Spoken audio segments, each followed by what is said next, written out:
सुखदं केवलं ज्ञानमूर्तिं द्वन्द्वातीतं गगनसदृशं तत्त्वमस्यादिलक्ष्यम् एकं नित्यं विमलमचलं सर्वधी साक्षिभूतं भावातीतं त्रिगुणरहितं सद्गुरुं तं नमामि।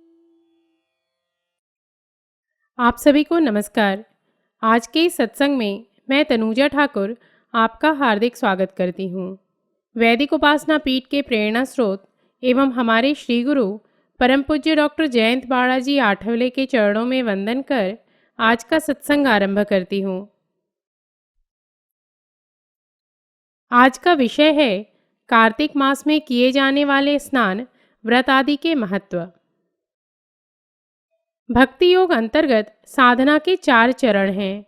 उसमें प्रथम चरण है कर्मकांड एवं द्वितीय चरण है उपासना कांड। यदि आप अखंड नामस्मरण करते हो एवं किसी संत के कार्य में तन मन धन से समर्पित हो तो कर्मकांड की साधना करने की आवश्यकता तब तक नहीं होती है जब तक आपको कोई संत या गुरु ऐसा करने को ना कहे। किंतु कर्मकांड से संबंधित व्रत एवं धर्माचरण की जानकारी हमें अवश्य होनी चाहिए, जिससे हम अपनी अगली पीढ़ी को भी यह सब बता सकें एवं समाज में जो भी कर्मकांड की साधना कर रहे हैं उन्हें भी इसका महत्व बता सके। कलयुग में सामान्य जनमानस की सात्विकता निम्न स्तर पर पहुंच चुकी है, अतः अनेक बार ऐसे व्यक्ति प्रयास कर भी नाम जप नहीं कर पाते हैं। ऐसे में उन्होंने व्रत त्योहार एवं धर्माचरण कर साधना करने का प्रयास करना चाहिए। हिंदू धर्म में सभी अवस्थाओं के साधकों के लिए अर्थात स्तर के अनुसार साधना बताई गई है। अतः 20 से 35% आध्यात्मिक स्तर वाले साधकों ने श्रद्धापूर्वक शास्त्र समझकर कर्मकांड की साधना करना चाहिए। फलस्वरूप वे कुछ काल उपरांत साधना के अगले चरण में चले जाते हैं एवं वे उपासना कांड अंतर्गत साधना कर पाते हैं। वहीं 45% से अधिक आध्यात्मिक स्तर के साधक यदि कर्मकांड करते रहे और अपनी आध्यात्मिक क्षमता अनुसार योग्य साधना नहीं करते हैं तो उनकी आध्यात्मिक प्रगति शीघ्र नहीं होती है। सभी हिंदुओं को कार्तिक मास में किए जाने वाले कर्मकांड अंतर्गत व्रत एवं आचार धर्म का महत्व ज्ञात हो एवं कर्मकांडी साधकों ने कार्तिक माह में योग्य रीति से साधना कैसे करना चाहिए, इस हेतु आज का यह सत्संग है। हिंदू धर्म में कार्तिक माह अत्यधिक पवित्र माना जाता है। इस माह के महत्व के वर्णन स्कंद पुराण, नारद पुराण, पद्म पुराण आदि प्राचीन ग्रंथों में मिलता है।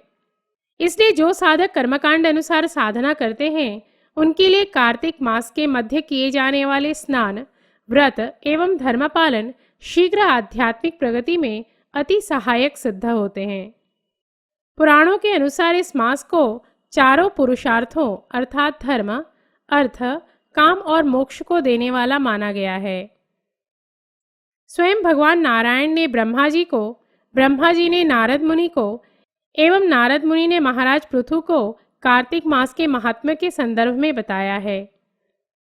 स्कंद पुराण में ब्रह्मा जी और नारद के मध्य कार्तिक मास में दीपदान की महिमा का वृहद उल्लेख मिलता है। उनके अनुसार ज्येष्ठ आषाढ़ के जलदान या संपूर्ण वर्ष के अन्नदान के समान फल केवल कार्तिक मास के मध्य किए जाने वाले दीपदान से मिल जाता है। इतना ही नहीं, ब्रह्मा जी ने इस माह के समय किए जाने वाले दीपदान को राजसूय यज्ञ एवं अश्वमेध यज्ञ के समान बताया है।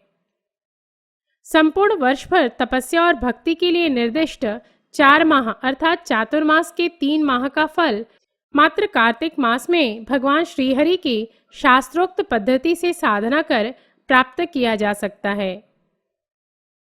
विशेषकर कार्तिक माह के अंतिम 5 दिवस जो कि भीष्म पंचक कहलाता है, उसमें की गई साधना का फल संपूर्ण वर्ष की साधना के समान होता है।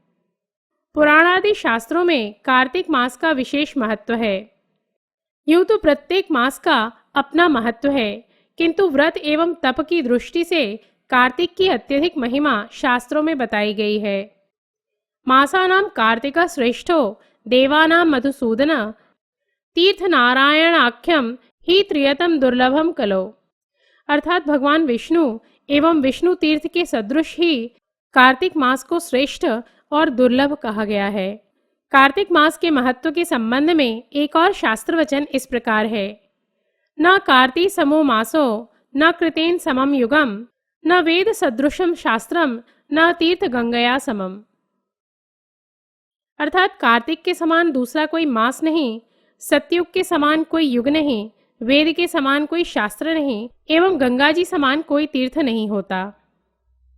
कार्तिक मास में भगवान विष्णु के जीवन से संबंधित कई महत्वपूर्ण घटनाएं घटित हुई हैं, इसलिए इस मास में विष्णु की उपासना सर्वाधिक फलदायी होती है। ऐसा माना जाता है कि भगवान विष्णु एवं राधा रानी को भी यह मास सर्वाधिक प्रिय है। भगवान विष्णु ने इस मास में मत्स्य अवतार लिया था एवं राधा रानी को यह मास इसलिए प्रिय है क्योंकि भगवान श्री कृष्ण ने इस काल में विलक्षण लीलाएं की थीं। तुलसी महारानी के लिए भी यह मास अत्यधिक महत्व रखता है, क्योंकि उनका प्रकटीकरण इस धराधाम पर कार्तिक की शरद पूर्णिमा के दिवस ही हुआ था। इसी माह में माता यशोदा ने कृष्ण को अपने प्रेम बंधन में बांधा और इसलिए भक्त भी श्री कृष्ण को अपनी प्रेम में बांधने हेतु इस काल में भक्ति करते हैं। धर्म कर्मादि की साधना के लिए स्नान करने की सदैव आवश्यकता होती है। इसके सिवा आरोग्य की अभिवृद्धि एवं उसकी रक्षा हेतु भी नित्य स्नान करना आवश्यक होता है। विशेषकर माघ, वैशाख एवं कार्तिक मास में शास्त्रोक्त पद्धति से किया गया स्नान अत्यधिक फलदायी होता है एवं उसमें भी कार्तिक मास में ब्रह्म मुहूर्त में नैसर्गिक जलस्रोत में स्नान करने का अत्यधिक महत्व है। मदन पारिजात में लिखा गया है, कार्तिकम सकलम मासम नित्य स्नायी जितेंद्रिय जपन हविष्य भुक्षांत सर्व पापैः प्रमुच्यते। इस श्लोक का अर्थ है, कार्तिक मास में जितेंद्रिय रहकर नित्य स्नान कर एवं एक बार भोजन करने से सर्व पाप दूर हो जाते हैं। पुराणों के अनुसार कार्तिक माह में ब्रह्म मुहूर्त में किसी भी नदी में किए गए स्नान का फल 1,000 बार किए गए गंगा स्नान के समान एवं 100 बार माघ स्नान के समान है। शास्त्रों के अनुसार कार्तिक मास स्नान का शुभारंभ शरद पूर्णिमा से होता है एवं इसका समापन कार्तिक पूर्णिमा को होता है। इस माह में प्रातःकाल स्नान के पश्चात राधे कृष्ण का तुलसी, पीपल, आंवले आदि से पूजन करना चाहिए एवं देवताओं की परिक्रमा करनी चाहिए। सायंकाल में भी भगवान विष्णु की एवं तुलसी की पूजा करनी चाहिए। विष्णु संकीर्तन का कार्तिक मास में विशेष महत्व होता है एवं संकीर्तन से वाणी शुद्ध होती है एवं चित्त अंतर्मुख होता है। कार्तिक मास में स्नान किस प्रकार करना चाहिए, इसका वर्णन शास्त्रों में इस प्रकार किया गया है। तिलामलक चूर्णेन गृही स्नानम समाचरेत विधवा स्त्री यतीनां तु तुलसी मूल मृत्सया सप्तमी दर्श नवमी द्वितीया दशमीषु च त्रयोदश्यां न च स्नायाधात्री फल तिलय सह। अर्थात कार्तिक व्रती को सर्वप्रथम गंगा, विष्णु, शिव तथा सूर्य का स्मरण कर नदी, तालाब या पोखर के जल में प्रवेश करना चाहिए। उसके पश्चात नाभि पर्यंत जल में खड़े होकर विधि पूर्वक स्नान करना चाहिए। गृहस्थ को काला तिल तथा आंवले का चूर्ण लगाकर स्नान करना चाहिए, परंतु विधवा एवं सन्यासियों को तुलसी के पौधे की जड़ में लगी मिट्टी को लगाकर स्नान करना चाहिए। सप्तमी, अमावस्या, नवमी, द्वितीया, दशमी एवं त्रयोदशी को तिल एवं आंवले का प्रयोग वर्जित है। इसके पश्चात व्रती को जल से निकलकर शुद्ध वस्त्र धारण कर विधि विधान पूर्वक भगवान विष्णु का पूजन करना चाहिए। यह ध्यान रहे कि कार्तिक मास में स्नान एवं व्रत करने वाले को केवल नरक चतुर्दशी को ही तेल लगाना चाहिए, शेष दिनों में तेल लगाना वर्जित है। इस मास में व्रत करने वाली स्त्रियां अक्षय नवमी को आंवला वृक्ष के नीचे भगवान कार्तिकेय की कथा सुनती हैं। कुंवारों, कुंवारियों एवं ब्राह्मणों को आंवला वृक्ष के नीचे विधिवत भोजन कराया जाता है। कार्तिक मास में देव आराधना हेतु 5 आचरणों के पालन का विशेष महत्व है, जिसके पालन के बिना कार्तिक मास के व्रत का 100% लाभ नहीं मिलता एवं जिनके पालन से भगवान श्रीहरि प्रसन्न होते हैं और भक्तों के जीवन को धन्य करते हैं। कार्तिक माह में किए जाने वाले पंचकर्मों में प्रथम कर्म है दीपदान। कार्तिक माह में पहले 15 दिवस की रातें वर्ष की सबसे काली रातों में से होती हैं। लक्ष्मीपति के जागने के पूर्व इन दिनों में दीप जलाने से जीवन का अंधकार छटता है। पद्म पुराण के अनुसार कार्तिक महीने में कई कल्पों के एकत्रित पाप दीपदान करने से समाप्त हो जाते हैं। शास्त्रों के अनुसार इन दिनों देवालयों में, नदी किनारे या तुलसी जी के समक्ष जो दीप लगाता है उसे सर्व सुख प्राप्त होते हैं। एवं संपूर्ण कार्तिक माह में जो भगवान श्री कृष्ण के समक्ष दीप दिखाते हैं उन्हें अश्वमेघ यज्ञ के समान फल प्राप्त होता है। इस माह में आकाश दीप भी जलाया जाता है। साथ ही शयन कक्ष में दीप लगाने से लंबी आयु, अच्छा आरोग्य तो प्राप्त होता ही है, हमारे मन एवं बुद्धि पर अनिष्ट शक्तियों द्वारा जो भी काला आवरण निर्माण हुआ हो वह भी नष्ट होता है। पद्म पुराण के अनुसार कार्तिक में दीपदान करने वाले श्रद्धालु के पितर एवं अन्य परिजन कभी नरक का मुख नहीं देखते हैं। वैसे तो प्रत्येक मास में तुलसी की सेवा को कल्याणकारी कहा गया है, किंतु कार्तिक में तुलसी आराधना की विशेष महिमा है। तुलसी विष्णु प्रिया कहलाती हैं। भगवान श्रीहरि तुलसी के हृदय में शालिग्राम रूप में निवास करते हैं, इसलिए इस काल में तुलसी पूजन फलदायी होता है। इस माह में तुलसी दल का प्रसाद ग्रहण करना भी श्रेष्ठ माना जाता है। आयुर्वेद शास्त्रानुसार तुलसी को रोगहरा कहा गया है। वहीं दूसरी ओर यह यमदूतों के भय से मुक्ति प्रदान करती है। इस काल में तुलसी की सेवा करने से घर में विष्णु तत्व आकृष्ट होते हैं। साथ ही कार्तिक व्रत में तुलसी आरोपण का भी विशेष महत्व है। तीसरा कर्म है भूमि पर शयन करना। यह माना जाता है कि कार्तिक मास में मनुष्य को भूमि पर शयन करना चाहिए। यह मनुष्य को विलासिता से मुक्त करती है एवं उसे विनम्र बनने में सहायक सिद्ध होती है। चतुर्थ कर्म है ब्रह्मचर्य पालन। बिना अपने इंद्रियों पर नियंत्रण के साधना संभव नहीं एवं काम वासना पर नियंत्रण सर्वाधिक कठिन है, किंतु इस काल में व्रतधारियों ने अन्य विधानों के पालन के साथ ही ब्रह्मचर्य का 1 माह पालन करना चाहिए। इससे इंद्रिय निग्रह में सहायता मिलती है एवं आध्यात्मिक प्रगति द्रुत गति से होती है। 5वां कर्म है दलहन निषेध।